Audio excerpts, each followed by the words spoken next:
Well, folks, what is happening? Caine from Mentality Monsters. On today's episode, we will be sitting down with a former Glamour model, former gym owner, now turned influencer boxer and OnlyFans model.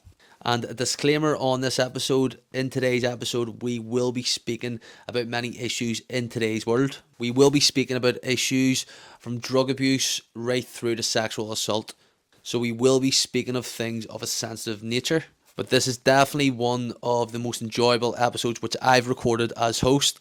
And thank you very much for tuning in again. Remember to like and subscribe. And this is the Meghan O'Neill story.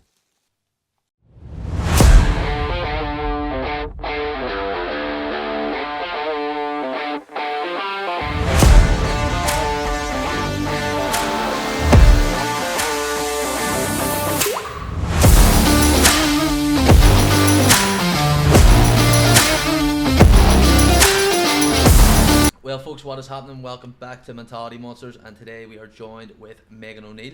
Thank you for having Meghan, me. thank you very much for coming on. This has been in the works for a long time now. That's just the story of my life. We were supposed to do this here Ages ago. 3 or 4 months ago, Yeah. and then unfortunately I had the shits. Okay. I had the shits. And, Class. Oh, fuck, I lost What like happened? 4 kg. What happened? Did you get food It was poisoning? before I or? came home from a leave, and Okay. I had this the day before I came home. I'm not joking. I was just pissing out my ass. Like, I love the fact we've started this podcast talking about bowel movements. About shit straight away. Let's to get class. to the point. But I had that the was runs. bad. I hear, not joking, couldn't eat for 12 days. Oh my God, lost that's 4 really kg, And then bad. I had to do that boxing fight as well. Fucking hell. I just wanted to cry. Yeah. It's just like it was in bits. Who was it you were fighting again? It wasn't supposed to be the same opponent. Or like you changed opponents. Yes, for the record, this is on the record as well now. I was told this fella had no fighting experience whatsoever. See, they do that on you all the time. And I was told my mate's brother was doing the door in Armagh the week before. That girl was talking to me. And yeah, they're closing now. Yeah, just thumbs up anyway. But I was told that this guy had 2 fights the previous week, and then he had a fight the week before. So he fought 3 times in 2 weeks, Yeah. and I was told he had no fighting experience at all. They tried to do that on me before as well. Yeah, telling me a wee girl had no fighting experience, and I was kind of like, man, there's no fucking way. Was this for is it UCC? No.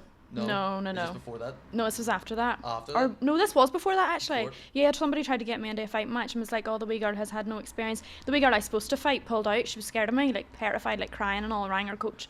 All I done was like write on Facebook, because obviously you're trying to build everything up. Yeah. That's what you do with influencer boxing. Not as much boxing, but influencer, it's all about the build up. Yeah. So like I was slabbering to this wee girl, but like I wasn't properly slabbering. Like I was getting in on my opponent what for were you saying? UCC, but like Tina knows I was getting in on her. But this wee girl, all I wrote was, I'm not even going to say anything because I don't want to scare you. And that was enough. That's enough. That was enough for her to, Your freak out. presence.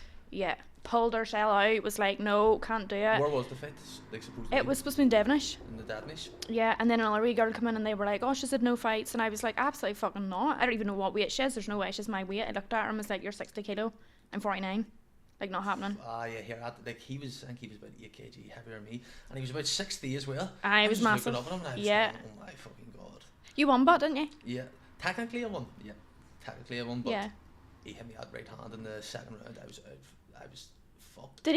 Did you win the fight? Yeah, so he hit me and I stumbled and I was like, oh fuck. Yeah. And then, because he was wearing headgear and stuff like that there. That's right. Yes, I Yeah. remember now. You ever did So, that memory? I was Okay, fucking it's mad, come back to me. and I wasn't wearing headgear. Yeah. And then in the second round, but then we were fucking in with each other, and apparently he fractured his shoulder, I think. Yes, Something like that. that's right. Yes. I just remember now. the referee coming over to me in my corner and goes, Dan, if he gets hit like that again, I'm calling it. And then your man's coach came over and goes, he dislocated his shoulder, and I was sitting there going, thank fuck. I know. Thank My fight was over in the second round. I did not win, and I was like, thank fuck. That is nuts. How long were you doing? Was it 2-minute rounds? 3 2-minute rounds. 3 Yeah. 2-minute rounds? The 2 minutes go on forever. They're the longest 2 minutes of your life. 100%. Holy fuck. Like, you See- think you're fit until you go into a boxing match, and then you're like blowing out your hole. I was going to say that there. So you do come from a fitness background. Yeah. How did you find the fitness for boxing compared to just normal everyday fitness? So obviously I'm Irish champion powerlifter.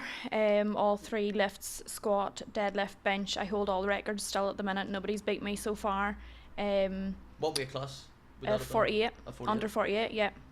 I was 47 kilo, lifting 127.5 is my deadlift. It's good, like, That is. it's sound. That's Dead there on. 3 times Yeah. your body weight there.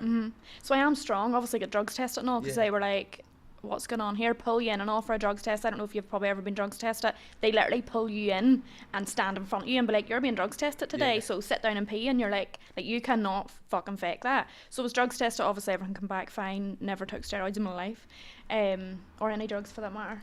But just don't take drugs, kids. So yeah, I come from a fitness background. I was a camogier, a Gaelic footballer, a soccer player, like played for Coleraine years and years and years ago when I was like 12 or 13. All sports, like done all sports, and I thought boxing will be fine. So I grew up really tough. Like I Yeah. grew up fighting in my family, because my daddy's from West Belfast. You had to grow up tough. Like I've spoken about this so many times. You had to be tough. So I was fighting my boys, fighting my girls. I was like, scrapping's fine, no problem. I'll go and have my nose broke 4 times. I was like, no bother. Like being stabbed in the arm, like all that sort of shit. Yeah, it's mad Like shit. an actual stabbing or What was it with a fork? a fork? I was stabbed in the arm with a fork, and I have a wee scar and all, but I like to be like, I was stabbed and all, oh my Yeah, god, it's so tough. It's a war story. It's a war story, exactly. War wounds, like we love them. So boxing came around. I was training for 4 weeks. Didn't know a thing about boxing. Not a fucking thing did I know about boxing. Didn't know like jab. Didn't know this. Didn't know knew nothing. So I got a coach. My cop man got me a coach. Got a coach. Didn't know him. Went in. Was training with him 4 weeks, and still didn't have a clue. Went into the boxing match and thought I was fit. Wow. When did you gas out? Second round. Second round. But nobody knows this, so there's obviously a lot that was going on behind the scenes Yeah. in that match. So I was supposed to win the fight, so everybody knew I was going to win the fight. Like I weighed in at 49 kilo. I was putting weights in my hair and everything to try and get me overweight. Like I was trying to get myself up to weight, and I still was only 49 kilo, like weighed in 49 kilo. She weighed in 58. So there was nearly 10 kilo of difference between us going into the fight, and then obviously she carved up for the next day. So she's probably over 60 kilo going into that fight, and I was still 49. My weight doesn't fluctuate. Yeah. So obviously there was about a foot fucking difference as well. So I was supposed to win the fight. Everybody was very confident I was winning the fight. I was very confident. The girl I was fighting was crying the day of the fight. She didn't want to fight me. Like she was petrified. Yeah. They had to actually separate us. So because I was main event, me and my team and my security and everything got my own room. So they were treating me like fucking royalty. It was brilliant. But they done that because they said if she seen me, she would probably pull out. She was that nervous.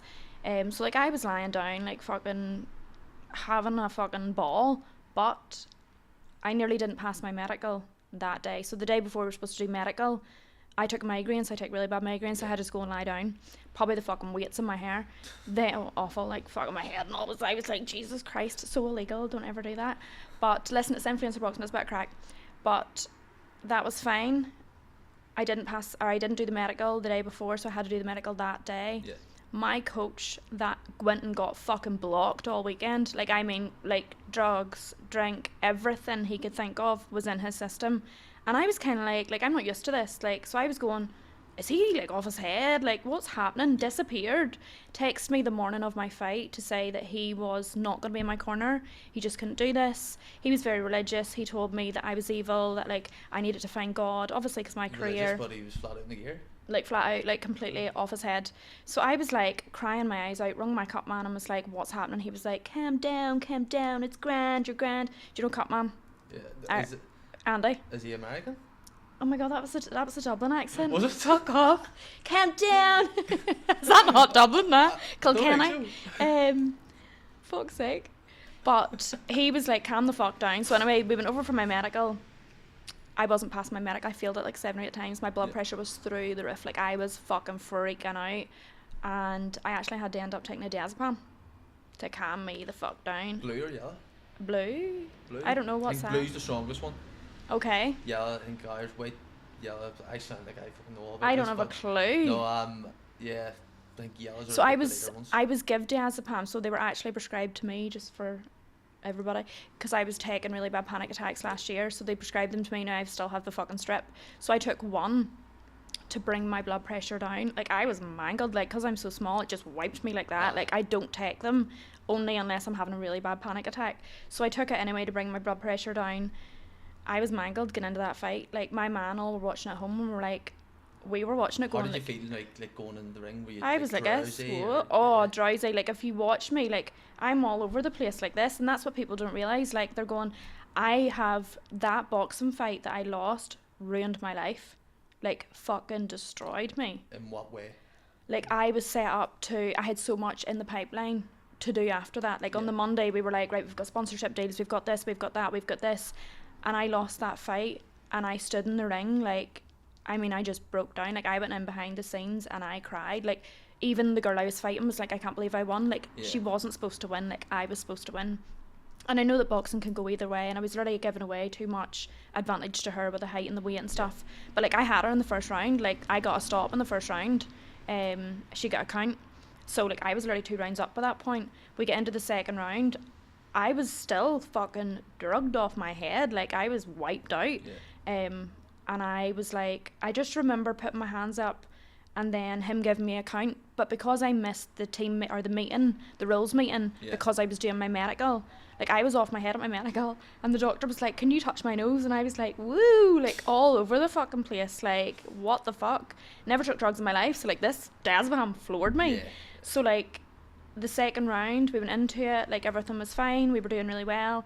She hit me a couple of hits, like, I can take digs in the face, like, it does not bother me. I don't feel pain the same way people feel pain. I don't know if it's an ADHD thing, but I'm very good with pain. Hypnobirthed both my babies, no drugs, no nothing. Fine with it. She was punching me, like, I was not marked, it was fine. I was taught in the run-up to take the punches in the face. So all my coach ever told me was, keep going forward and just walk through the punches. Walk through the punches, walk through the punches. There was no defence, there was no nothing. I was taught, you keep going forward. And that's what I did in the boxing match. I kept going forward. I was just eating the punches. Like, you just see my head going bang, bang, bang. Like, I was not dodging. I was not putting the hands up. Nothing. So whenever she got the count for me, I stopped, and I was kind of like, what the fuck's happened? Because I missed the rules meeting. I didn't know. Like, I thought he went to 10, and because I was okay, it would go on. But he went to 8, and he was like, right, if you don't say yes now, like, I'm calling it. And I went, okay, yeah. And you see me, there's a close-up of me saying, yeah, I'm ready to go. And he just fucking waves his hands, and I mean, my life just dissipated in front of me. I was like, the trajectory of my life completely changed in that moment. I was like, what the fuck? So I left that, completely fell apart upstairs, like, like, lay on the floor, like, as you'd think somebody died. I was crying that much, like, sobbing. My whole team were around me being like, it's okay, and I was pushing everybody out the way. I was like, no, it's not, like, you don't understand. Like, I built it up so much that I was going to win, that then this didn't happen. And I was like, I didn't feel like it was fair that he called it. Like, he done me fucking dirty. Like, boxing's a lot of politics. He literally didn't like me. I wasn't from the place. She was. Now, I'm not taking away from it. She won. Was she from Belfast? She's from Dublin. So it was in Dublin. Oh, in Dublin. So she won the fight. She's went on another fight. Absolutely brilliant. She's improved so much. Like, we're completely sound. You know, it is what it is. Boxing, it is what it is. For me personally, it just sent the last 6 months of my life on a downward spiral. Then I lost my Instagram. So I had this big, massive Instagram, 34,000 followers, all organic. I built that for years. Overnight gone. And it was How just... did that happen? Was it just a hacker? No, it was because of my career, I was putting up sort of like raunchy stuff, and I kept getting these warnings, and I kept doing it, and then I started taking all the stuff down, but it was just too late, and they deleted it, so I had to start all over again. And that as well was like, who the fuck am I? Like, I lost all this, like, overnight I lost everything, and I was like, what the fuck is happening? It was especially because social media nowadays is such, like, it was my business. Like, especially like, see, in terms of business as well, like, you've, as we said before, you're like a jack of all trades. Before actually moving, like, into that there, I would like to just start off at the very start, like, because you says, like, obviously your father's from West Belfast, your mother's from Ballycastle. How did you find growing up in Ballycastle? Because it's a quite wee place, slums for her, all that there. Yellow Man, Dulcinal. Morton's or Morrison's? Morrison's, as he calls it. It's Morton's. But how did you find growing up there, and how was your upbringing? Do you know what? My upbringing was really, really good. You know, my mum and daddy just working class people. I come from a family, my daddy's side, they were all artists. He was a painter and decorator, so they were artists but also painters. You know, they were business owners, like, everything was fine. You know, my mummy's side were a bit more poverty stricken. You know, they grew up in not the troubles, but, like, sort of like everybody was kind of just in and out of each other. It's kind of like Ireland in the olden days. Yeah. My mum was just very, you know, that no silver spoon in her mouth. My daddy had a wee bit more of a silver spoon in his mouth. But yeah, my upbringing was fine. I was the youngest of 4 kids. Like, I was the youngest, I was the baby. And Brothers, like sisters? my 2 oldest are brothers, and then a sister, and then me. So 2 girls, 2 boys. Mum and daddy still together, like no divorce, everything was fine. But Ballycastle was quiet. I mean, it was fine, but having a daddy that was from West Belfast, like, you had to be tough. Yeah. You had to be tough. Like, you know, there was no bullying back in that day. Like, it was, if somebody says something, you fucking hit them. 100%. You know, that was the way it was. Like, because my mummy obviously had a very different mentality, but my daddy being from West Belfast, it was like, you fucking hit people. You go out and scrap. Like, I said something to you, you go out there and fucking hit them.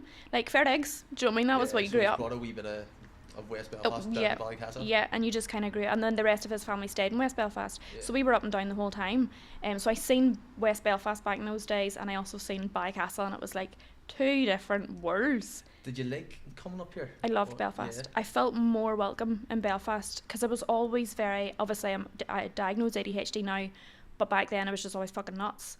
Like, see, that's what I think of Ballycastle. It's just so calm and peaceful. It is the seaside. It's beautiful. Like, if you've got ADHD or running about, fucking yes. Yeah, you just could not be. There's nothing to do. Yeah, there's nothing to do. Stuck down there. Yeah. What would probably do you think is the best thing about Ballycastle and the worst thing about Ballycastle? The beach is the best thing about Ballycastle. Stunning. The worst thing. Do you know what? I can't actually say anything bad about Ballycastle in terms of its place, its people. They're all really, really nice. I would say probably the worst thing is its drug problem. But I think that's common. Yeah, I think that's common everywhere.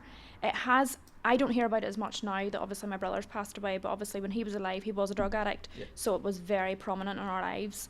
I think there is still, obviously it's everywhere, it's gone on, but it's not as heard of. You know, the crime rate is very low. You know, there was only ever 2 or 3 murders in Ballycastle. My brother was the second one.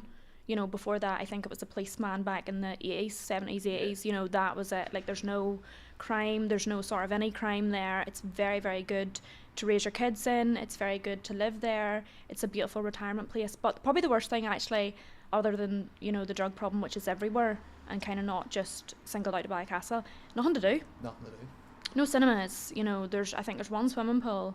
Like, there's nothing to do. And my dad, because he's from Belfast, he's like, you have a forest, you have a beach, this is great, like, don't take this for granted. And I'm like, no, I'd rather be in the city. Like, it's like a lack of investment, especially on the government's hand. Yeah.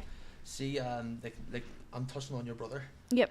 How do you think drug addiction, like seeing what it does to people, has influenced you and your choices in life, and just like in terms of education as well, because I do know that you are well educated, which a lot of people wouldn't assume. Yeah. But you are well educated. Yeah. How do you think that there has influenced you in your decisions and education? So growing up, obviously, with a brother that was a drug addict, people don't realise how bad drugs are until it hits you at home. You know, I didn't know what drugs was. You know, my daddy was from West Belfast, so he was very anti-drugs. You know, that was just, I think back in them days, if you're a druggie, you just get shot, you get kneecapped. Do you know what I mean? That just was, my daddy was so anti-drugs. I didn't know what drugs was.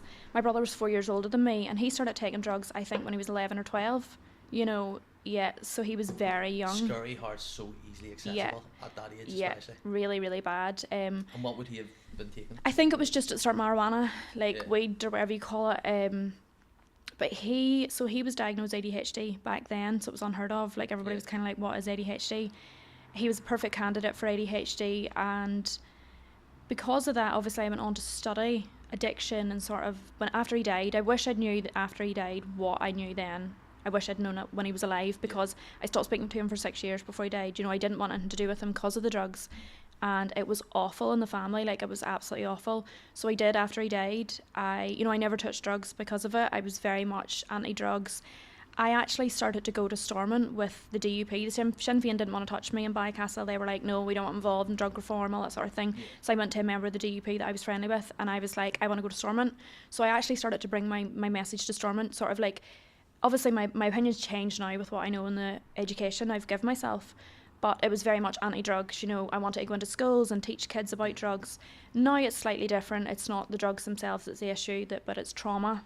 So I was fighting all the time, and it got to the point, I've talked about it openly on my social media, it's probably not that widely spoke about, but like I was heading for a path of jail. Like I was probably going to go to jail if I was continuing on the path I was going on with the fighting. You know, I never done anything else. There was never any sort of, I never brought any trouble to the door, but I did fight.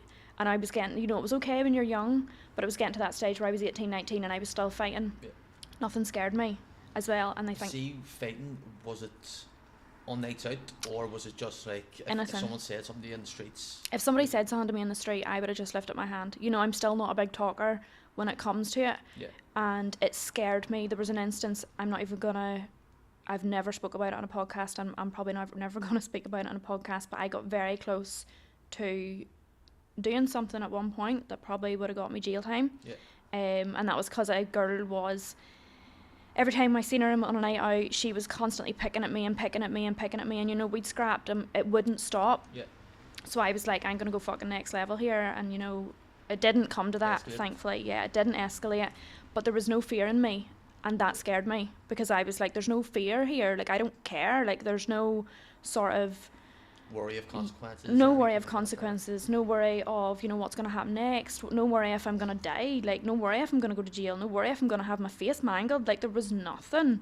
And for me, when my brother died, you know, he was murdered, and when I arrived to the scene, I said to the person, you know, I actually thought he had a drug overdose, because obviously he was a drug addict. Yeah. And one of the girls there, I said to her, you know, if she was a drug dealer, and I was like, if you've given him drugs, I'm going to fucking kill you. And she was like, no, he's been stabbed. And I was like, who by? And she told me who it was. So in my head, in that moment, I was going to him. Yeah. And I was going to kill him. And I said, right, where is he? You know, just as calm as that, where is he? And they were like, oh, the police have him. So I was like, thank fuck. You know, so then obviously I went into the ambulance and stuff. So in that moment, I was like, something needs to change here. Like, I need to change, or I'm going to end up doing something that I regret. So I switched to Buddhism, and that saved my life completely. What kind of inner peace has it like given you with that switch? Completely inner peace. You know, I forgave everybody in my life that ever done me wrong. You know, I learnt where it came from. I learnt about humans in a different way. So obviously Buddhism is more of a philosophy than it is a religion. You know, we don't have any God. The practices in it, like meditation, daily chants, I still try to, you know, incorporate into my life now. They're not as much incorporated. It's like being a Catholic but not practicing sort of thing. So I switched to it. I started studying Buddhist psychology for the Western world. So if you ever lift a Buddhist book that's just translated, it's very hard to understand Eastern teachings in the Western world. So I actually found a teacher from America, Jack Kornfield. He is an amazing author. I got all his books. I started reading his books, and it was kind of like Buddhist psychology for the Western world. So in his American words, or Canadian, whatever he is, in his words for the Western world to understand. And it was a saviour to my life. Sort of to see people differently, not being brought up Catholic, and you know, forgiveness, karma, reincarnation, you know, good dharma, like all that sort of thing, to bring those teachings into my own life completely changed me. Like I didn't have to be this angry, sort of pent up, like I want to kill everybody sort of person. It was like compassion is the biggest thing. So I started to have compassion for everybody else, but also myself. And once I started to forgive myself for all the things I'd done, then I started to find inner peace, and I can forgive everybody else. See, when it comes to Buddhism, what's one thing which you would do in your daily life that no one else does, which you think a lot of people can benefit from? Obviously meditation is a big one. Meditation, but see, the thing with meditation is, I always say meditation is the greatest teacher, because I can't give you meditation. You have to sit down and force yourself to meditate. Like meditate, especially with us with ADHD, like, whoa, your mind's here and it's there and it's here and it's there. And I think meditation, it just settles you down. Like your mind will wander, but you have to bring it back to the breath. So we in Buddhism, we do like breath meditation. I think that's what it's called. So it's all about your breathing. Yeah. So you focus on your breathing, whereas there's mindful meditation where you can walk, and you can do walking meditation where you're mindful of your feet touching the grass, and anything to get you into your body is the best thing you can do for your mental health, because you're in the here and now. You have no anxiety, you have no depression, you're here and now. And for Buddhism, that came alongside, you know, mindfulness. Yeah. It made me become very aware of my surroundings, very aware of myself and where I am in the world, and it made me realise that everything else isn't real. Like, I don't have the next minute. That's not reality. Reality's here and now. Like, You I live only in the have, present I instead only, of yeah, being anxious of the future. yeah. Obviously, I'm human, so I am going to get anxious and I am going to overthink, as we all do. Yeah. But Buddhism, when I come back to Buddhism, I come back to myself and I realise, like, none of this matters. And I think that's why I have such a good mentality when it comes to the outside sources, because obviously I do get a lot of hate. Yeah. And I just come back to myself and know my own truth. How do you handle the negative comments, the criticism? Like, what do you do to kind of block that out or overcome that? So Buddhism again, the psychology behind Buddhism made me realise that people project. So obviously I do psychology as a degree, philosophy and psychology, so it goes hand in hand. I obviously delved into the more Buddhist sort of approach to things. It made me realise that people project. What somebody says about me or to me doesn't say anything about me, and it says all about the person. You know, it's nothing to do with me, what other people think. So for me, I read the comments, like I see everything, and, you know, I'll laugh about it. I will laugh about it. There's a lot of shit out there that isn't true, and I'll laugh about it with my family at home and my friends, and we'll just kind of be like, oh my god, look what this person said. I take it very lighthearted, because again, I have this idea that, you know, we're all gonna die. Like, I don't think people realise how unserious this is. Like, it's not that deep. Life, yes, is amazing and incredible, and we mean so much, but we're also completely irrelevant. So I love physics and I love astrophysics. So when I'm watching a documentary, I'm reading about it, and I zoom away out into the universe and I look at Earth and I'm like, it's so small. Yeah. Who gives a fuck? Small Who percentage of the cares? universe. Like, we are so irrelevant. We mean so much, but we're also so irrelevant. And it's like, because I understand that, I'm like, somebody writing a comment about me online, I really don't give a fuck. I'm probably never going to meet you, probably never going to see you. It's better for you if you don't meet me, because I will challenge you. You know, I'm not 100%. behind the door. I will be like, let's talk about it, but not in like a, like, I don't, Confrontational way. like, yeah, I don't feel anger towards these people. I actually want to know what's hurt them for them to have to write these sort of things online. You know, I don't feel like, oh, I want to fight with them anymore. I don't feel like that anymore. You know, that sort of part of me is past. As I said, I was a thug before as a healer, now I'm a healer. I'm kind of like, I just want to understand. I've been there. I've been angry. You know, I've been the bully. I've been X, Y, and Z. So it's like, I understand that mentality, but like, you need to come out of that now. Yeah. You have to take responsibility for your own actions, what you say online. It is a pile of shite. So I really don't, I laugh about it, and I really just go, like, I work a lot because I am so spiritual. I work a lot on my higher self. So when I have to come down into my human body and emotions, it sickens me, because I'm like, oh, this is so petty, like, for fuck's sake. But when I work from my higher self, I see things in a different level, and I'm kind of like, oh, aren't you all so silly? Like, in a really sort of like higher self way, I'm like, oh, isn't this so silly? Aren't you so silly? You just don't see the bigger picture. Like, I don't matter. I shouldn't matter to you. Like, what I do with my life should not matter. I shouldn't matter in your life. I think no matter what you do, anyone in the world, if you're doing good or bad, you could go out and give $1 million to the homeless, and someone is going to say something 100%. like negative about it. If somebody has a narrative of you, no matter what you do is not going to change that. And this is why I don't bite back, and this is why I don't try and, like, you know, people say to me, they read this about me online, why do you not come out and go, this isn't true? And I'm like, because it doesn't matter if I have proof. Like, I'm going to do a polygraph. So we're going to do a polygraph on HoTV. We're going to have a bit of crack with it. We're going to ask each other questions and have a pure laugh. But I'm like, this is to prove to everybody, once I've done this, it's done. Like, I'm going to pull all the allegations online, and we're going to do a polygraph and have a bit of crack. But I'm not going to sit and individually go, right, I didn't do this and I didn't do that and this is wrong, because if somebody has a narrative of me, even when I do the polygraph, they're going to go, nah, it's lies. 100%. That you can't If it's make everybody programmed in happy. their head already, it's going to be hard to If they have a rewrite. narrative of you or of anybody they want to push, no matter what you do, like, you give £1 million to the homeless, doesn't matter. Yeah. They still hate you. So you're learning about like philosophy and stuff now. Mm-hmm. I would do, towards the end of last year, I was making a few wrong decisions, Okay. more than a few. So I started to educate myself on the ways of the Stoics, Okay. Stoicism, and Yeah. learned an awful lot about myself and Yeah. about the universe, and just basically like focusing on what's in your control Yeah. and not external factors. Bar Buddhism, Mm-hmm. is there any other philosophies which you've took bits from and implemented into your life? So whenever I study philosophy, obviously whenever I was studying it, it was more of like a all over, it's a very umbrella sort of term for everything in the world. Like, philosophy is literally the meaning of life. Everything comes into it. It made me understand bias. So whenever I started studying, in terms of philosophers, there's none really that I sort of connect with. Yeah. I've studied a lot of them, there's none really. You know, Socrates, when he talks about Plato and all that sort of thing, it's very Greek mythology. It's very like in the olden days. Like I don't really connect with it. But as a whole, probably one of the biggest thing was, so ad hominem fallacy. Have you ever heard of it? No. So ad hominem fallacy is a term for, I love it. I love that I learned about it because it literally just shows everybody, everything everybody says online is ad hominem fallacy. So basically what it means is when somebody's losing an argument, they'll start to pull in things that are completely irrelevant, like, oh, you look like shit. Yeah. Or, you know, if you're in politics and you're trying to do something, they'll bring in your past, or they'll bring in, you know, something outside that you've done, something that isn't relevant to the argument. Somebody's losing an argument, or they don't have anything actually educated to put in. They start to throw in irrelevant bullshit, and I love it because I'm like ad hominem fallacy. Like I be commenting on people ad hominem fallacy, and people are like, "What the fuck does that mean?" And I look all educated and all. I'm like, but bias as well. So in philosophy, you learn about a lot about bias, even history books. So whenever I look at anything now, I look at behind it. So philosophy makes you go deeper than surface level. It doesn't make you stay on the surface and go, oh, such and such wrote a book on such and such.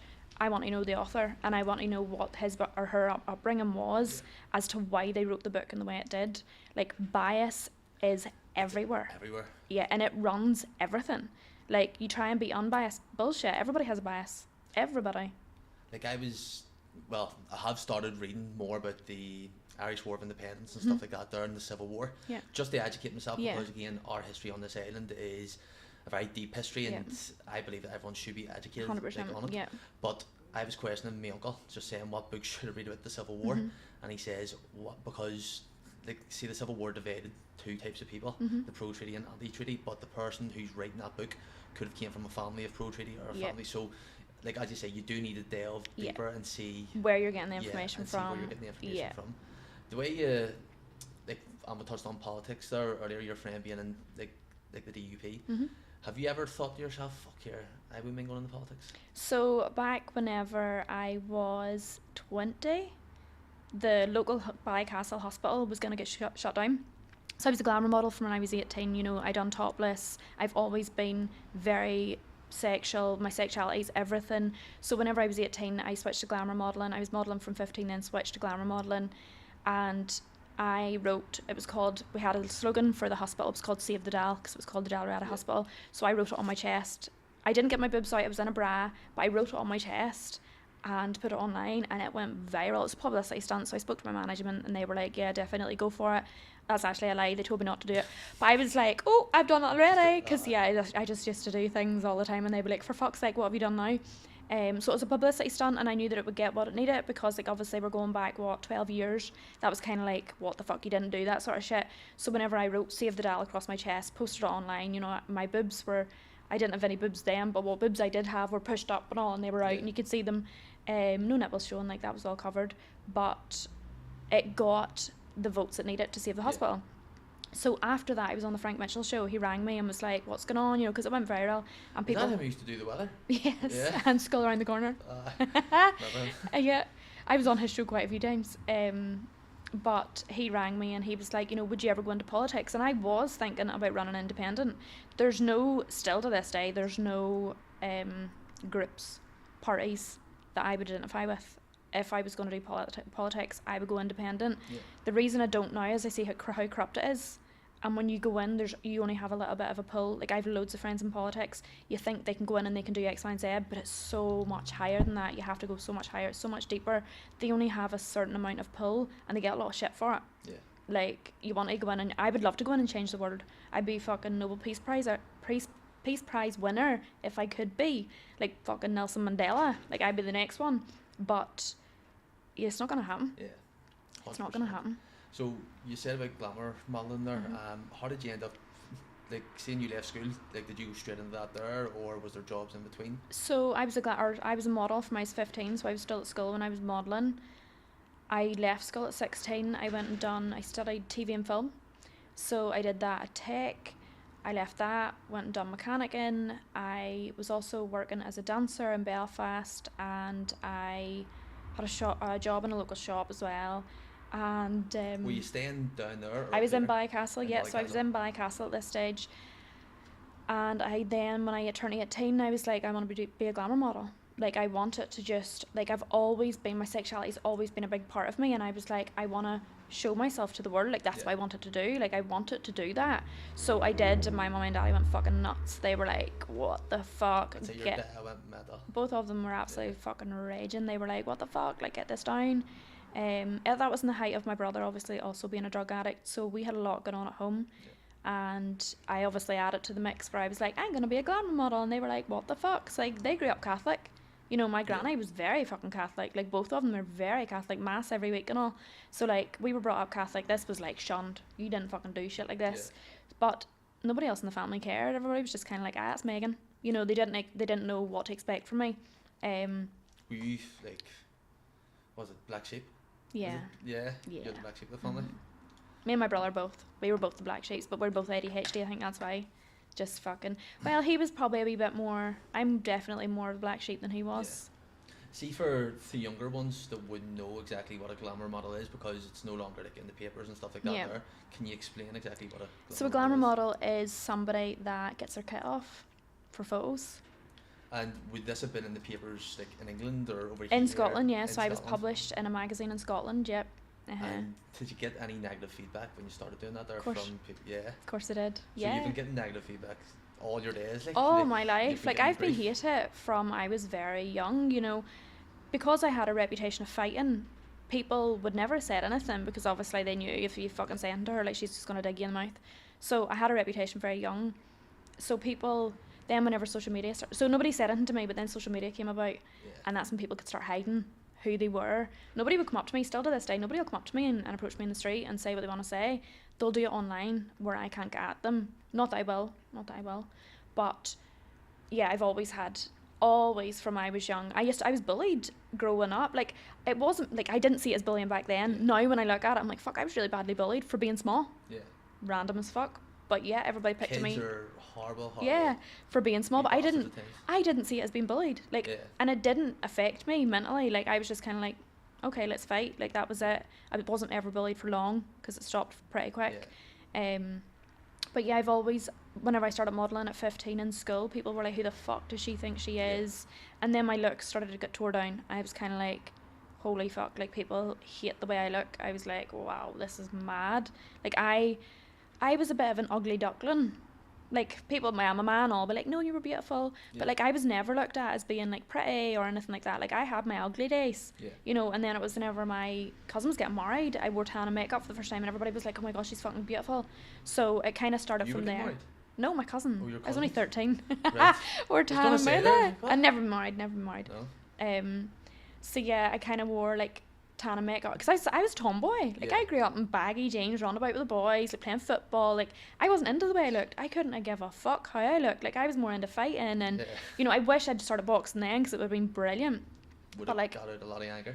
It would have been controlled violence. Yeah, and it would have been so much better. I probably went down the path that I did, but thankfully I pulled myself back from that. Everything you've done has led you to where you are now. Like, would you be someone that would live with any regrets? Never. No, never. You know, I am very, very forward thinking in the way of everything happens for a reason. Everything negative. You know, my brother being murdered, it all happens for a reason.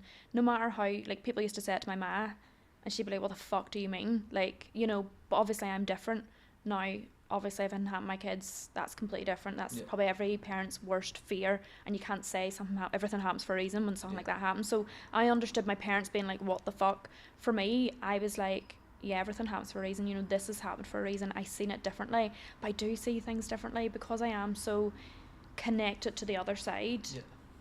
I'm very much like, I'm constant, like, people think I'm fucking nuts, but I'm in constant direct contact with my spirit guides. Like, I done a journey, like, my therapist is a shaman, so like, I journeyed to meet my inner child and to, you know, meet my spirit guides and sort of that sort of thing. So my gut instinct is where everybody's gut instinct is where your spirit guides kind of reside, and the messages, like, I get downloads of information and I don't know where they come from. Now obviously I know it's from my spirit guides on the other side. So I am very much like, everything happens for a reason. You know, there's a bigger picture. There is a massive picture as to this is all so small. Like, obviously I believe in reincarnation. So for me, I'm like, everything leads you to your next life, to your next goal. You know, your karmic sort of cycle needs to be, in Buddhism we believe that you keep reincarnating until you basically get out of the karmic cycle and enlightened. So the Buddha is the enlightened one. Yeah. That's what Buddha means. So basically you go to nirvana. So until you become the enlightened one, you'll not get to nirvana, but that's the sort of end goal. You want to get out of your karmic cycle, because like life's hard. Coming back to death and rebirth, like dying and then being reborn is fucking hard. Like we come back into this earth and it's fucking deadly. So like Buddhists believe that we want to kind of escape that and go to nirvana. That's where we want to go. So it's basically like heaven for Christians. So you done your glamour like modelling, and then you had a child, is that correct? Yep. Insane, yeah.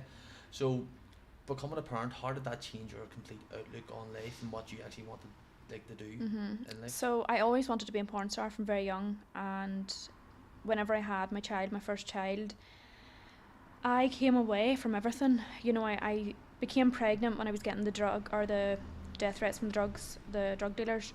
So I came away from everything. You know, I stopped all that sort of thing. I had to look after my child now. I came away from, you know, my witchy sort of like calling in my fucking spirit guides. I came away from everything. Like I just basically solely focused on being a mother. I attachment parented both of my kids, so they were on me 24/7. Like they weren't away from me. I used different sort of like, I studied parenting, so I had to reparent myself after I had my kids. Yeah. And I studied parenting, I studied child development, you know, because I think I am on the spectrum, we hyper focus on things. So like if we get into a topic, like we'll know everything about it because we have to study it and study it and study it within an inch of its life to understand. That's the way I am. So I won't talk about topics I haven't done that on, because I'm like, I need to know everything about a topic. So when I became pregnant, I studied pregnancy. I studied, you know, I was already doing nutrition and stuff, so I was like, I need to know what I need to eat in a day. Like I hyper focused on being a mum, forgot everything else, completely lost myself. But I stayed being that mum until I opened my own gym. So obviously I had like a couple of businesses in between that I was at home, I was doing hair and makeup and all that sort of thing. But I completely came away from what I wanted to be to what society told me I had to be.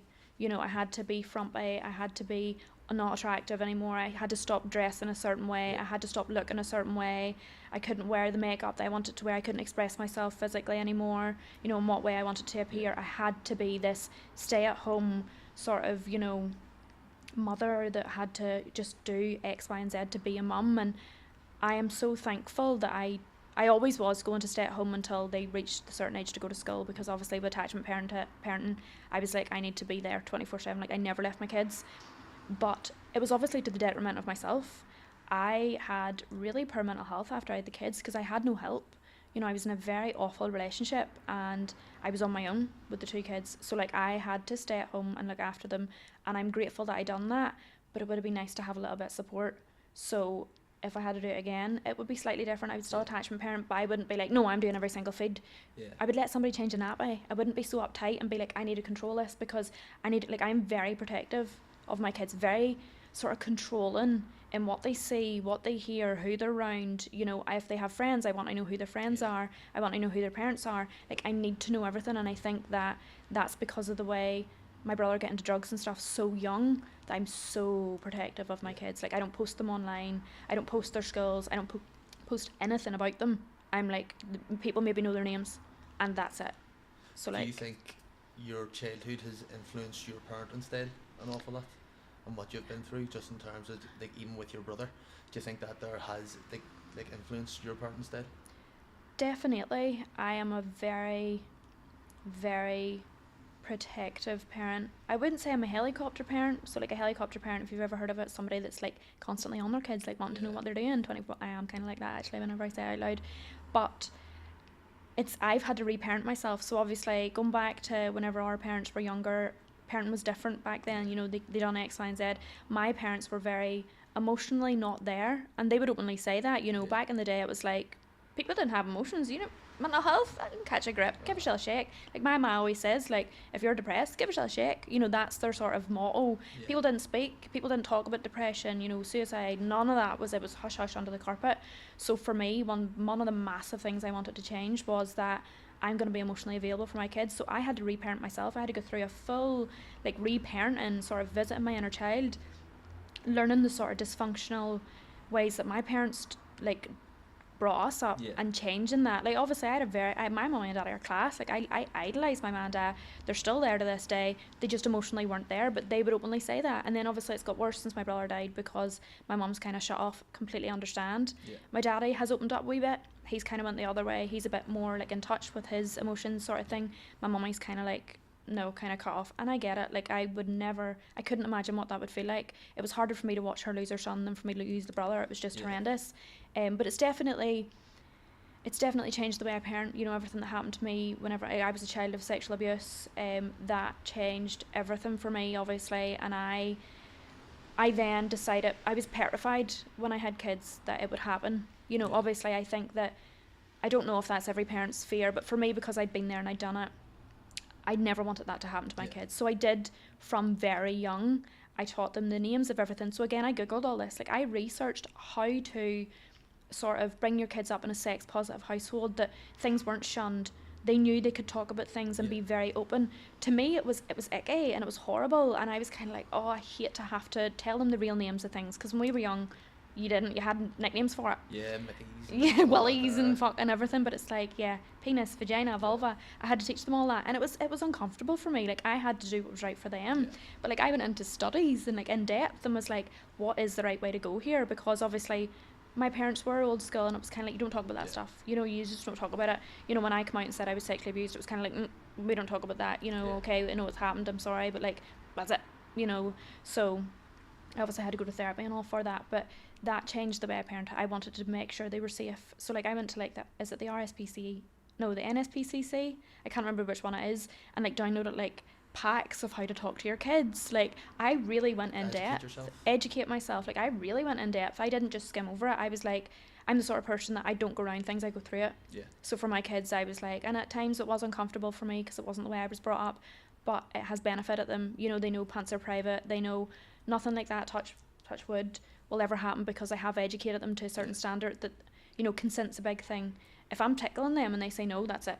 You know, I've taught them that from they were young, from they were babies. Like, if they started saying no to stop it, I stop. Like, consent's massive.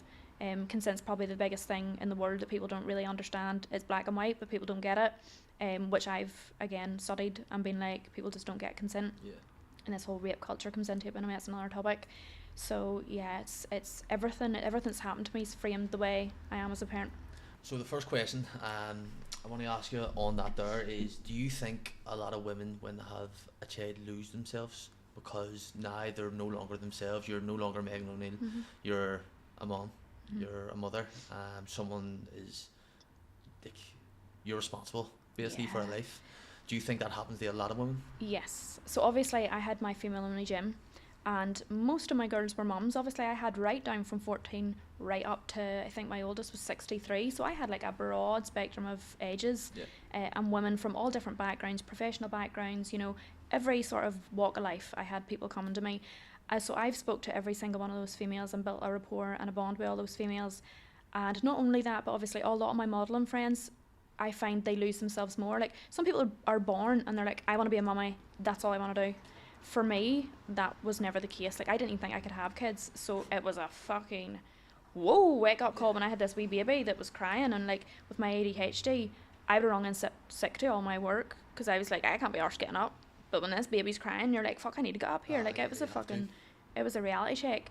But I lost myself. Most of the mums I spoke to lost themselves, but people don't want to talk about it because people think that if you admit to maybe struggling with parenting, you know, I wrote a blog post and saying why I hate motherhood, and it's a bit clickbaity, to be fair, but I was like, I'm gonna be fucking honest here because it's shite. Nobody likes cleaning arses 24/7, like the crying. It's fucking shite, and people need to be very honest. I love my kids and would fucking die for them, but I see those first few years, oh my god, it's horrendous. It's a fucking struggle, and I had 2 under 2. Like, I was breastfeeding, your body's sore, your body changes, you're kind of like, what the fuck is this? Again, for me, I was kind of like, I don't care what my body looks like I'm here for my kids, but like, you do lose yourself, and you don't, it's so taboo to talk about because people don't want to open up and admit to like maybe not liking it, or you know, that's why I've got a very good support network of friends. Like we would open, like I've got a very dark humour, so we'd be like, this is fucking shite, and laughing and all, this is absolutely shite, I was up all night and he booked and she shit, and fucking like we have the crack about it. And I think that's what got me through, throwing a wee bit of humour into the mix. I had to get through. I think you have to regardless. find humour, because if you don't laugh, you'll cry. That's exactly You it. need And to there was a find lot of the humour. tears. There was a lot of fucking times I didn't think I'd make it out. Like there was a lot of times where I had a baby with colic and acid reflux screaming, and a toddler screaming, and I was going, I need to go here and I need to go there. And then I was on my own from the very start. So like I was a single parent from the very start throughout. Well, probably for a year I had my partner with me, but obviously we broke up very, very soon after the son was born. So like I was on my own from the very start, and like I didn't know any different. I still don't know any different. I don't have that much support. I do everything on my own. Do you think that's built you into the strong character you are now? Yeah, and it's also because I was left so on my own. The work, people don't realise that the work I'm doing now to build myself, build my brand, to be who I need to be, so that I can retire and be the granny that stays at home. Like I never want my son or my daughter to go through what I had to go through, sitting on your own with nobody. I will never allow for that to happen. So like this is why when people are saying because of my career X, Y, and Z, do this or that, and I'm going, I don't give a fuck, because see, as soon as I retire, I'm gone. Fucking goodbye social media, goodbye everything. I'm gonna sit at home with my grandkids, and I'm gonna look after them if my daughter or my son decides they want to go out and work, especially for my daughter, because I think for men are easier to walk away. You know, obviously it's more common for a man to walk away from a child than it is for a female. Females are kind of left, and we are, and it's not fair, but we are left with the child because obviously we birth it and whatever else. And not that I'd ever want to walk away, absolutely not, but I have to be so careful what I say because people take shit out of context, fuck's sake. But I would never want my daughter to feel like, you know, when I became a mum, it was like, well, that's you now. You don't get a career now. You have to stay at home. And I was kind of like, what the fuck? Like, I hate this. Like, I need to be doing stuff. I've got ADHD. I can't just sit with these kids at home. Like, I'm fucking going mental. So, I can't even remember what I was saying. A second question, which I was going to ask you, just because we spoke about the culture there, and there is kind of like because a few years ago I wouldn't have known much girls that have went through rape, but you hear it more and more often, and it's a very taboo like subject to speak about. People don't like talking about it, but recently yesterday actually, Conor McGregor, what do you think of all that there? It does not surprise me in the slightest. It does not surprise me in the slightest. Again, every single female I had in the gym had some story of sexual abuse, sexual assault or rape. It is so common. It's so common, and I think the thing is, for me, I've spoke openly about my rape, and you know, for me it took me 6 months to realise what had happened to me was actually rape, and it's because we grew up in this culture where we are led to believe that these rapists jump out of bushes and rape people, and it's so like uncommon. It's fucking not. It's your husbands, it's your family members, it's, you know, your brother's friends, it's people that you know that are Conor McGregor, people in the public eye, that people think they can fucking do what they want. Like, it does not surprise me in the slightest. It happens 24/7 everywhere, and people just, this consent thing's you know, if you coerce somebody into having sex with you, or like the judge said yesterday, I seen that he'd said something along the lines of, you know, if you basically coerce somebody or you make somebody submit, like, submission isn't consent, it's still rape. So like, if you fucking pressure somebody into having sex with you and they give in, which is what happened in my circumstance, it's still rape. Like, it doesn't matter, it's still rape. So it does not surprise me, and I think that females are now starting to realise that they can actually come forward and have a voice. There's another case that I still haven't come forward with. I probably won't, because the person is high profile, but he raped me twice, and I will never say his name, because I know that the minute I as a porn star say that I'm raped, people go, fucking lies, you're doing this to fucking ruin him, to ruin his career, you know. So it's very much, we see all that, females, you know, and that's why I'm always like, people that leave shitty comments about that sort of thing, things of a very sensitive nature online, I'm like, yeah, maybe, you know, fucking Kim Kardashian's never gonna see it, but like your friend that was raped, well, not obviously Kim wasn't raped, but I'm trying to say, like, a public figure person might not see your comment, but somebody that actually is close to you might see your comment and go, fuck, I can't even speak about what's happened to me, because these people are going to have these preconceived ideas of that I'm this and I'm that. Because as a female, if you bring a man to court for raping you, because only men can rape, if you bring a man to court, your character is annihilated. Like, for me, fucking game over. I can never bring forward my rape cases because of who I am and what I do as a career. People just go, absolutely fucking not. How does that make you feel? Very justice just is fucking horrific. There is no justice for people that, you know, it's angering. It's really angering, but I understand it, and I know that I'm not gonna change the world by coming forward. You know, I was at one point gonna come forward with my rape case with this person that is high profile, but what was gonna come back at me, I just was not ready for. I might still talk about it, you know, openly at one point, but what was gonna come back at me from his defense, my solicitor told me, you be very careful here, that you know you're going into this and you know you're going to be fucking annihilated. They're going to make you look like the perpetrator. They're going to make you look really bad. Yeah. And I was just kind of like, fuck that. It's awful. It's fucking horrendous. Because defense, like, all they try to nitpick your story, and then because of the industries jarring, like, they would just tear it apart. Like, they would tear me apart. Everything that I've ever done in my past, they would just bring up, you know, which is a fucking disgrace. And I think the judge that was on the Conor McGregor case is probably the first judge that we've ever heard of being like, talking the way he did. You know, I shared a few of his stories this morning on my social media, like the things that he'd said. It was like, holy fuck, somebody's actually taking this serious now. Like, somebody's actually listening to females, and we have a voice now. We're like, it, you know, there's very, very seldom females that'll actually call rape that's not rape. Like, I know that men will go like, she should be put in prison, she said he raped her and he didn't. It's like, how the fuck do you know if he didn't? The probability of that is like 1 in 100. You know, the statistics are there. It's very seldom that a female will call raping somebody that hasn't been raped. I'm not saying it doesn't happen. Yeah. There's bad fucking people out there, girls and boys, that would do anything fucking to anybody.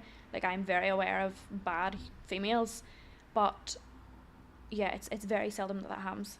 Do you think McGregor will still be in the public eye as much? Of course he fucking will. Yeah. Oh my god, when you have money talks. Nah, of course he won't.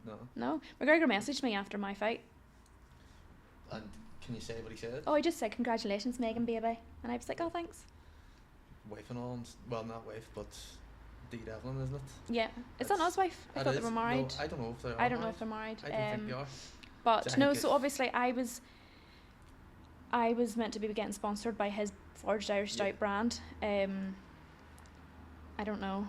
Don't know if it's a good move or not, because obviously I have very, very staunch beliefs and female sort of empowerment, and I'm like, I don't want to be.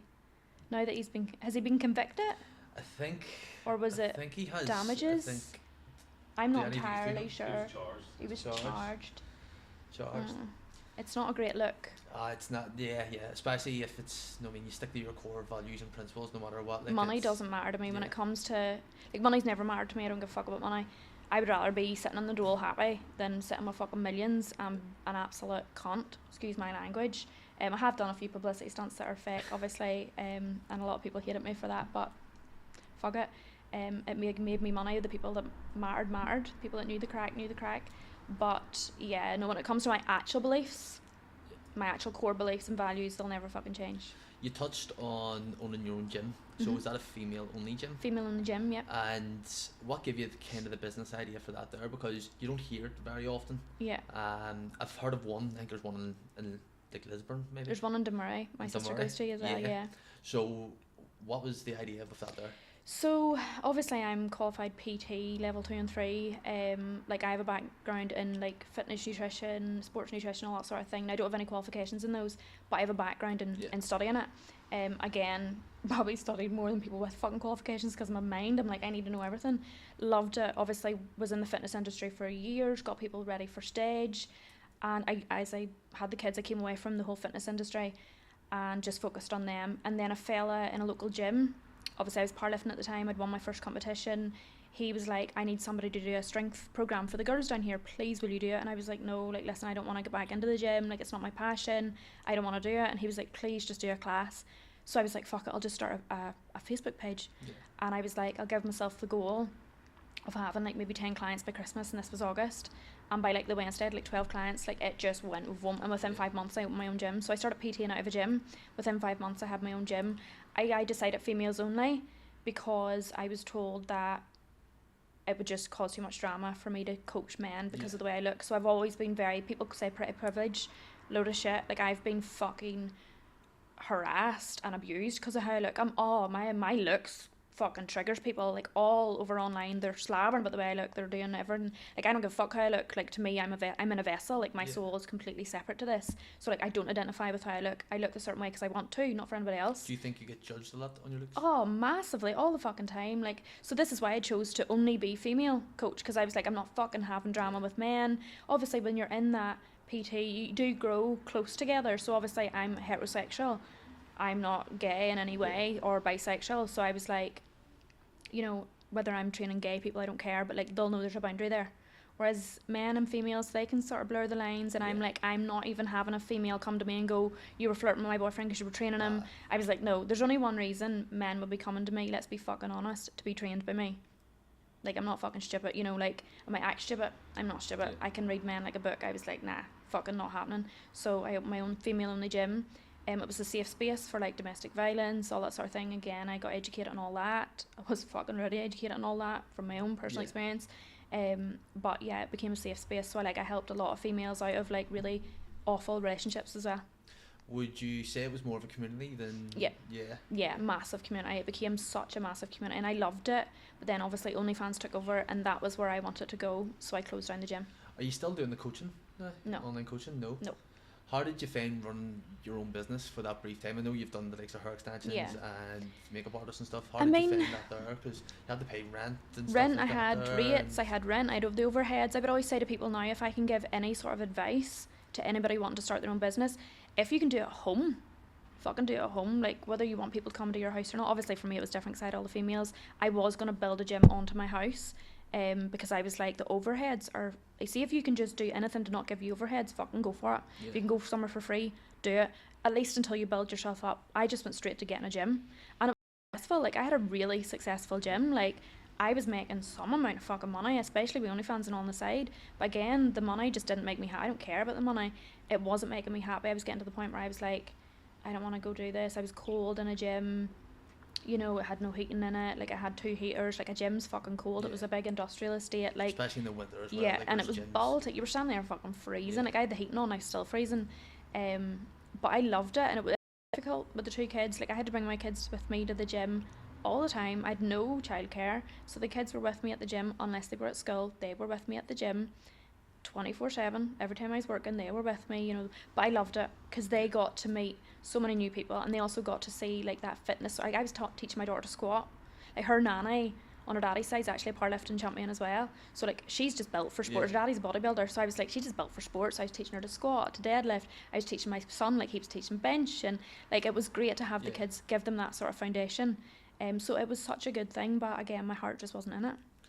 And then like you went to OnlyFans, and we all know what OnlyFans is now. A lot of people have perceptions of what it is and what their own personal belief and views on it. But what I want to know is, what kind of freedom has it give you financially and in your life now that you can go and do X, Y, and Z? Yeah, it just, you can go and do whatever you want.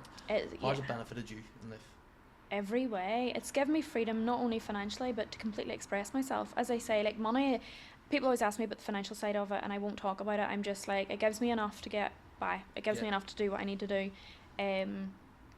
It gives me enough to have freedom. It gives me enough not to worry, that sort of thing. But like the money's a byproduct of it. And the money's always been a byproduct of it. I am that person. Like I always wanted to be a porn star, and because of it, whenever I actually was doing TV and film at 16, I actually done a small documentary, one of my courses on, like one of my assignments was to do a small documentary in tech, and I done it on porn.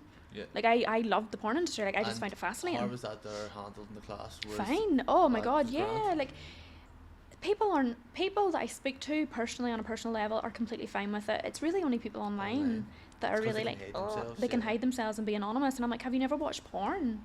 Have you never jacked off to porn? Like, don't fucking talk shite to me.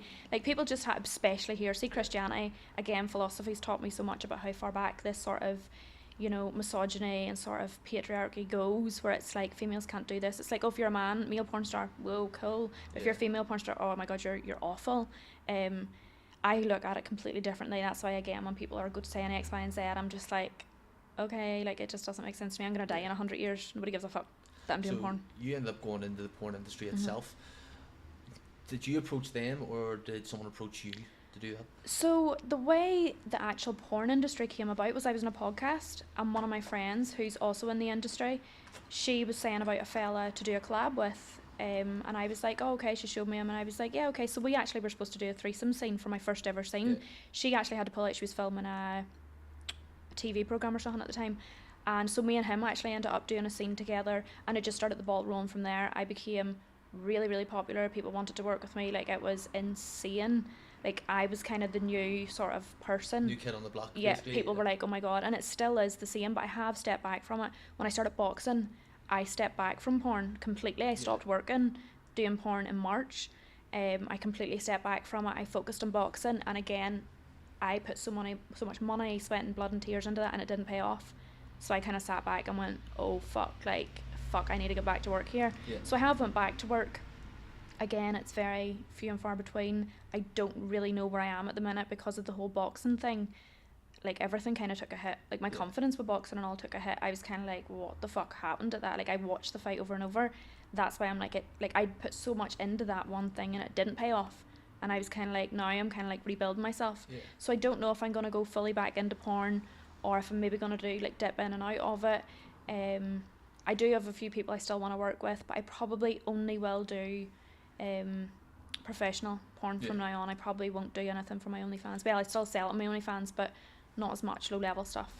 A lot of people have, again, a view of porn and they'll probably think it's glamorous and all that there. What is the actual realities of it? Like, It's not sexy. Yeah. It's not sexy. Like, I say this to everybody all the time. I'm like, people think this is great and you're having sex and everybody is so attracted. No.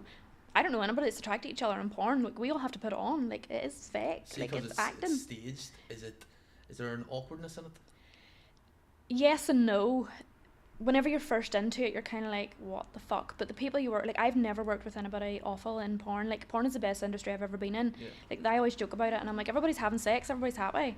Like, nobody's fucking being an arsehole, 'cause everybody's fucking getting laid. Like, everybody's fucking happy. But, like, realistically, the people are so nice. Everybody's very professional.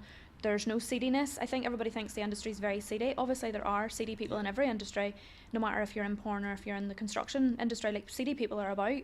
But it's not seedy, it's very professional. You know, you have to have your certificates, you have to have your ID, there's forms you need to sign.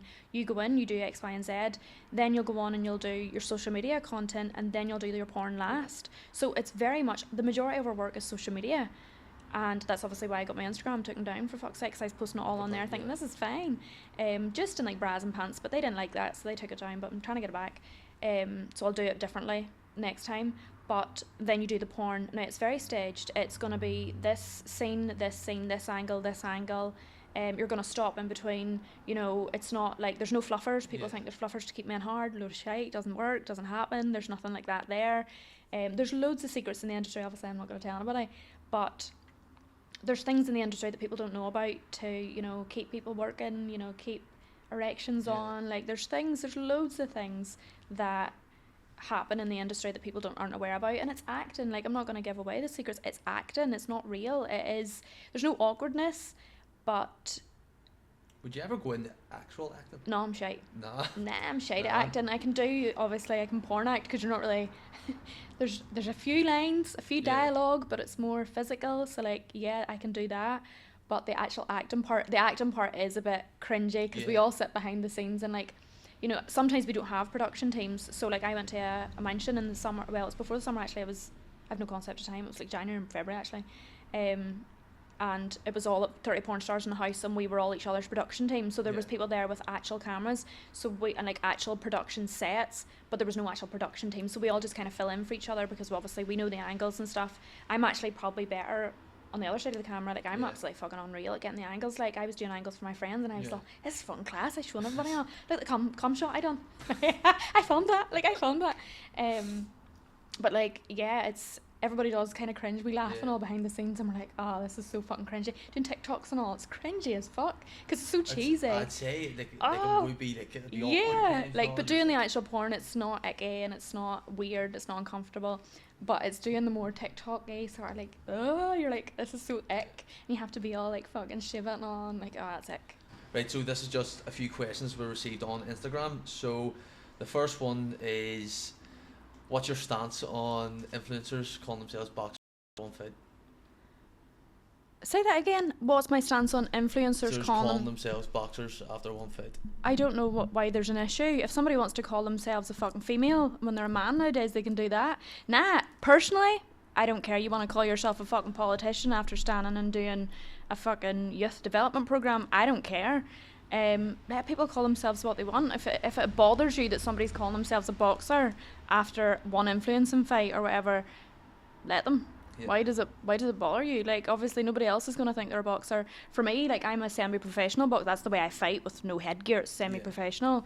I call myself a crossover boxer just because I'm like, yeah. I could call myself an Irish champion powerlifter, but CBA, too long. Your CV is pretty impressive here, isn't it? Mechanic is probably the one which I never ever expected. Nobody ever. They're like, what, mechanic? And I'm like, yeah, apprentice mechanic for a year. Quit it because what was I getting, like $2.60 an hour, and I was dancing in Belfast in the evenings making more money than that for fucking 3 hours, and I was like, fuck that. So see if the car broke down, yes, who would fix it? What do you do? Me. He knows. Be me. Nice. Have to get the nails, but yeah, be me. That's very handy for me. He's the hairdresser. He does my blow dries. I fix his car. That's the yin and yang. Yeah. So excluding the boxing here, yes, can you describe a moment of failure that has turned into a valuable lesson for you? Failure. Or is there anything you've done and you've took good learning from it, or anything? The only thing I have failed is the boxing. Genuinely, I don't know if I've ever failed anything else. Like, everything that I go for, I'm very, very confident and very competitive. I've won everything else. There's never been a moment in my life where I failed and went, fuck, I failed other than the boxing. Like, I know you're exclude the boxing, but it genuinely was the biggest thing to me. Like, as I've said, like, I haven't even touched on the magnitude of what that's actually done to me mentally. Yeah. Like, in this podcast, it would take a fucking hour's podcast on its own to talk about it. Like, I sat and was like, what the fuck am I gonna do now? I've every other podcast, this is my first podcast back, other than obviously Cahill's, but everything else I've said no to. Like, I've took time off until the new year. Like, I deleted all my social media posts, like, deleted everything. I was like, see you in 2025. Now my personal account's still there. It's for the whole TV that we're doing. But everything else. Is that your podcast then? No. So podcast's going to be ADHD and me. That's going to be the name of it. And the TV YouTube channel is called Ho TV. So it's actually HOE TV, like, just as a wee funny thing. But it's actually our names. It's a play on our names. So, like, Hart and O'Neill. So that's why I got the Ho TV. But other than that, I took off social media. Like, this is the first podcast I've done because mentally, like, it put me in the ground. Like, I'll tell you, like, there's days where I wouldn't even go to bed. Like, on it was like, obviously I had to go to bed for the fucking kids, but when they went to school, I'd go back to bed and be like depression hit. Like, I mean, I was hit fucking mentally. So other than that, it's only now that I've actually seen what's happened and why it's happened, and, you know, everybody was going, it's happened for a reason. And again, I'm very much like that. But even the other night, I said to Cahill, like, I went over it, I think for like 20 minutes. I just kept saying the same thing, like, that's changed the trajectory of my life. Like, that has fucked everything for me. And he was just kind of listening to me, God love him. But now I'm starting to see what the lessons were and why I needed to fit. Like, I went into that far too cocky. Yeah. Do you know what I mean? Like, I went in there and I was like, I ain't gonna fucking kill you. And it was a lot for the build up, because I say influencer boxing is that sort of thing. That's why people want to watch it. I was the highest ticket seller in that. Like, I'm the highest ticket seller there's ever been in the UCC. Like, I can sell out places, no problem, because my personality, I know what to do, I know what to say online. What people see online isn't truly me. And everybody, I think that, even when Cahill met me, everybody has this preconceived idea of who I'm going to be. I have ADHD and people are going to think I'm going to be fucking nuts and I'm going to be this and I'm going to be rough as fuck, and I'm actually very mellow ADHD. Yeah, down to earth. Like, people always think I'm going to be stuck up and all, and I'm like, no, like, I don't give a fuck, like, not gonna happen. But yeah, I can't even remember what we're talking about. So now that you're kind of in and out of the porn industry, what's the best thing about the industry and the worst thing about the industry? So the best thing is the people you meet. So the people you meet are colourful. Like, you meet people from all walks of life. Like, there's professionals in the porn industry that are professional in their own jobs. Like, they have very high up jobs. Most of, if not all of my friends in the porn industry are in the UK and further afield. There's none in Ireland. I mean, obviously my old opponent Tina Snows does porn as well. She's probably the only one I know of that does porn other than me. But, you know, and even down south it's different to up here. Up here it's very much shunned and it's everything else. But over in England, like, they all have professional careers behind the scene. I'm probably one of the only ones that does it full time. They all have professional careers behind the scene. Like, and I mean, they're high up in businesses, like financial advisors, you know, that's why they have obviously their stage names, but people know and they're okay with it. Like, meeting people and seeing the different walks of life in the porn industry is probably the best thing. The money, again, is a byproduct of that. It's obviously very good money. It's probably it's actually is, I think, the only industry that females are paid more than men. So it's good that way. The worst thing is the hate you get.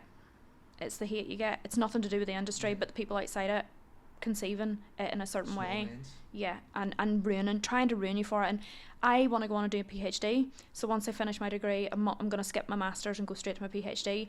I actually want to do it along the lines of the porn industry and psychology. So people say it's a very damaged, I hate using the word damaged, but people say it's a very damaged industry. Yeah. And what I want to look into and really sink my teeth into is, are people damaged before the industry, or are they damaged after the industry because of how society has made them feel and how society has treated them? Something I'm very, very passionate about, and I am going to study it, and it probably will be along the lines of what my PhD's on. From what you've seen so far in the industry, do you think it's in the industry or before the industry?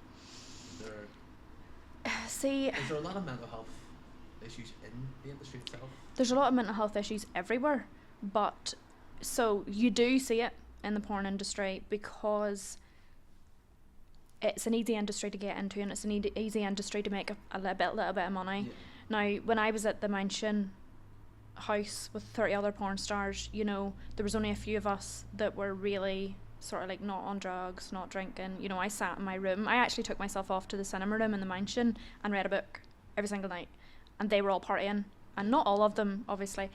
So I get why the industry gets a bad. People were like, "You're sitting in a porn mansion, like reading a book," and I'm like, "Yeah, like that's my personality." Like, people really have this idea that people in the industry are fucking nuts and they are drinking and drugging and doing whatever else. It's not like that.